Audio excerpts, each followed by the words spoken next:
د خپل د قافلې ملګرو ډېره شکریه ادا کوم د شورا د مشرانو ډېره شکریه ادا کوم چې زمونږ داسې ونیو ښه کلک زمونږ نه ښه کلکه مرسته وکړه قافلې شورا زمونږ څنګ په څنګ په هر میسج په هر میټینګ کې څنګ په څنګ ولاړو نه شپه کتلې ده نه ورځ کتلې ده او همدغه رنګې زمونږ صدر صاحب ما زمونږ قابلې زمونږ شورا ځان هم مړ کړی دی خو خرڅ ته هم سړی پرې نه ښودو دا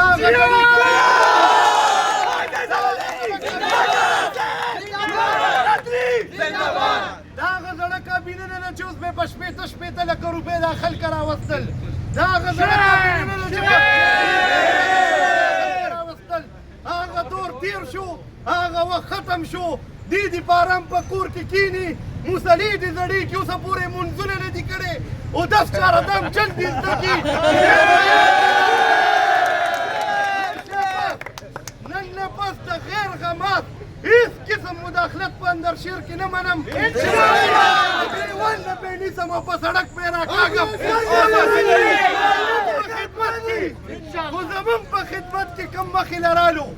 خو زمونږ په خدمت کې د عزیز رور تباهي دپاره کم مخې لرالو خدای مې دې ووایي چې دا سر به پې وران کړم پرې به یې نه د مندر شیر کې د دې نه پس دا بې غیرته خلکه دا بزدله خلکه دې ټول عمر چې کم دی دې ټول عمر د خلکو نه روپۍ اخیستې دي د کورونو بېعزتیان یې وله کړي دي د ښځو بېعزتیان یې کړي دي دا بې غیرته د خلکو په ښځو باندې سیاست یې کوي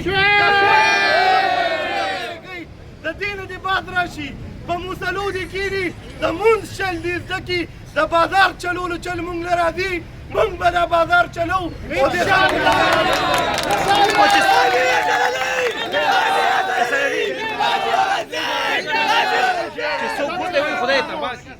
صدر صاحب اعوذ بالله من الشیطان الرجیم بسم الله الرحمن الرحیم نن دا تاسو ټول وکړه او دا کم لکه میسج دي چلولې کم ګروپونه چلولې دا به د شپږ کاله دور کې دي کړو دا به کس نیو او کس به ډیل کولو په پیسو باندې راخلاصولو ان شاء الله العظیم بغیر پیسو راخلاص کړي دي دا هم ولا مسترد کله قسم به پیدا کړو دا د راموستو امور پلار دغه دي ته مواله کړو دا سره چې کوم کابینه ده کنه دا سره په مهاجر کابینه کې موږ سره الحمدلله ټول خپل کابینټ داري والا او ان شاء الله زموږ بازار کې هر کس ته هر چا په کم نظر باندې وکتل قسم په خدای چې د ځمکې کې سره ځمکه کم ده عزیز ضرور نه خرڅوم نن مې ثابت کړ چې عزیز ما خرڅ نه کړو ان شاء الله العظیم په هر میدان کې په هر ځای کې او دا پیغام هغه خلکو دپاره دی چې دی وایي سوشل میډیا ځان له خپله قبله دروست کا ځان ګریوان کې وګوره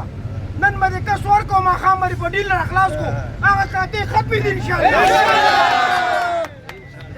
دوه ډیله وشو دوه ډیله د اورنګزیب او د احسن په صدارت کې په دې 25 ورځو کې زمونږ یو نادان مشر وختي وویله چې په 25 ورځو کې ما ستاسو کارنامې وکتې نه منمه 25 ورځو کې دوه ډیله وشو یو د ګل جمال حاجي صاحب دا د ژوندی دی په ټوله مې روغ رمټ راوستی دی یو روپۍ یو ټکم نه ده ورکړې همداسې راغلی دی بې تپوسه دا نن ډیل وشو بې تپوسه ستاسو په دعا سره ستاسو په طاقت سره د خیر خپل کور ته په ټوله سلامت راغو